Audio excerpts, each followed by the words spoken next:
শীতের সকালে কুয়াশা ভেদ করে একা একা হাঁটছি। এই শহরের কোলাহল ছেড়ে আজ মনটা টান দিচ্ছে গ্রামের দিকে। কারণ আজ আমরা বের হয়েছি খাঁটির খোঁজে, খাঁটি রস, খাঁটি গুড় আর খাঁটি মানুষের কাছে। তারপর পাশে যোগ দিল আমার সঙ্গী। এই শীতের সকালে এই ছোট্ট যাত্রাটা আমাদের দুইজনের জন্যই বিশেষ। এরপরেই চলে আসলাম রসের সাথে যেটা খুব ভালো যায়, মানে ধুপি পিঠা নেওয়ার জন্য।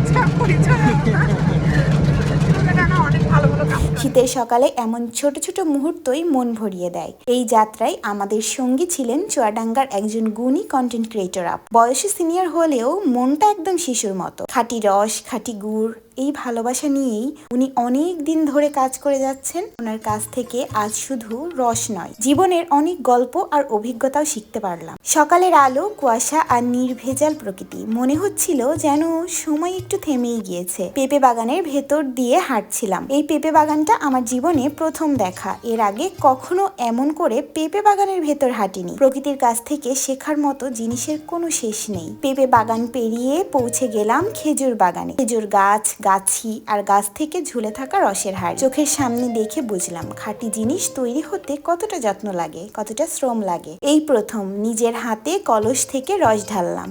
শীতের সকালে বছরের প্রথম রস, যেটার জন্য এতদিন ধরে অপেক্ষা করছিলাম।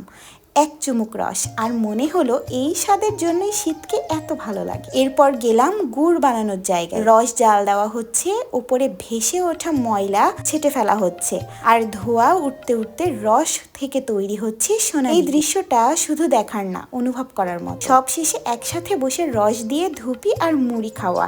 শীতের সকালে এর চেয়ে ভালো কিছু আর হয় না।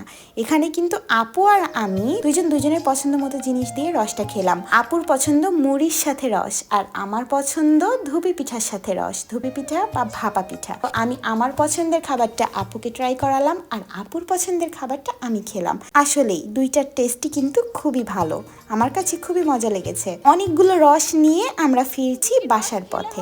রস তো বাসায়ও নিয়ে যেতে হবে। বাসা থেকে বোতল নিয়ে চলে এসেছি, খাবো, তার সাথে বোতলে করে বাসাতেও নিয়ে যাব। বাসার মানুষ মনে ভরে আছে প্রকৃতি, মানুষ আর খাঁটি স্বাদের গল্প। বাংলাদেশের শীত মানেই রস, গুড় আর গ্রাম বাংলার অপার সৌন্দর্য। এই সৌন্দর্য ধরে রাখাই আমাদের দায়িত্ব। এত সুন্দর একটা সকালও যে আমার জীবনে আসবে, এটা কিন্তু আমি কখনোই ভাবিনি। আর এখানে এসে আমরা চাচার মুখ থেকে কিন্তু তার গাওয়া গানটা শুনলাম। গ্রামের যে অরিজিনাল ফিল সেটাই পেলাম।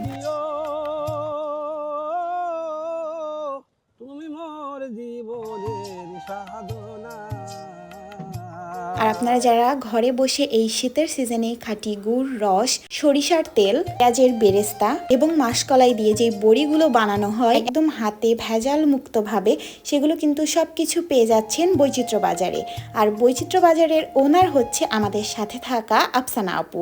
আফসানা আপুর পেজের নাম হচ্ছে রেসিপি বাই আফসানা। আফসানা আপু কিন্তু তার পেজে বিভিন্ন ধরনের রেসিপি দিয়ে থাকে আর সেগুলো কিন্তু আমাদের দৈনন্দিন জীবনের জন্য অনেক বেশি হেল্পফুল। তাই খাঁটির খোঁজে আর এদিকে সেদিকে ছোটাছুটি না করে বৈচিত্র্য বাজার থেকে ঘুরে আসতে পারেন। মহান আল্লাহ তাআলার কাছে অসংখ্য শুকরিয়া এত সুন্দর একটা সকাল আমাকে দেওয়ার জন্য। গাছের পাড়া রস হাতে নিয়ে সেটাকে টেস্ট করেছেন, তারপরে সেটা আবার জাল হয়ে গুড় হতে দেখেছেন। যারা এই এক্সপিরিয়েন্সটা গেইন করেছেন তারা কিন্তু আমাকে কমেন্টস করে জানাতে পারেন আপনাদের অনুভূতি কেমন ছিল। আমার অনুভূতি কিন্তু অসাধারণ ছিল। যাই হোক, আজকের মতো ভিডিওটি এখানেই শেষ করছি। সবাই ভালো থাকবেন, সুস্থ থাকবেন। আল্লাহ হাফেজ।